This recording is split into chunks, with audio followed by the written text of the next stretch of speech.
Hello guys. So இன்றைக்கி நான் ஜெப்டோவில் order பண்ணியிருந்தேன். ஜெப்டோவில் புதுசாக 9 ருபீஸ் ஸ்டோர் இருந்துச்சு முன்னாடி. இப்போ வந்து புதுசாக 5 ருபீஸ் ஸ்டோர் ஓப்பன் பண்ணியிருக்காங்க. எல்லாமே யூஸ்ஃபுல்லான ப்ராடக்ட்ஸ் தான் இருந்துச்சு. பூண்டு, லெமன் இருந்துச்சு, தக்காளி அதெல்லாம் எல்லாமே இருந்துச்சு. நாங்கள் வந்து 2 தான் போட முடியும். அதில் வந்து நாங்கள் வாழைப்பழம் வந்து 5 ருபீஸில் ஒன்று கொடுத்துருந்தோம். அது வந்து 2 கொடுத்துருந்தாங்க, பச்சை வாழைப்பழம்.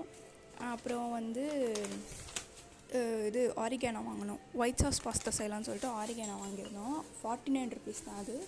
அதுக்கப்புறம் இது பூண்டு வாங்கினோம். இது வந்து 5 ருபீஸ் ஸ்டோரில் தான் கிடச்சிது. குவான்டிட்டி நிறையவே கொடுத்துருந்தாங்க. ரேட் அதிகம், இதுக்கே நிறைய கொடுத்துருந்தாங்க குவான்டிட்டியில். அப்புறம் இந்த சோயா சாஸு இது வந்து 42 ருபீஸு. கிளாஸ் பாட்டிலில் வந்துச்சு. நினைக்கவே இல்லை இவ்வளோ இதுவாக வரும். நிறைய தான் இருந்துச்சு. அப்புறம் இந்த ஆரிகானோ வந்து இது ஃபஸ்ட் டைம் வாங்கியிருந்தோம்.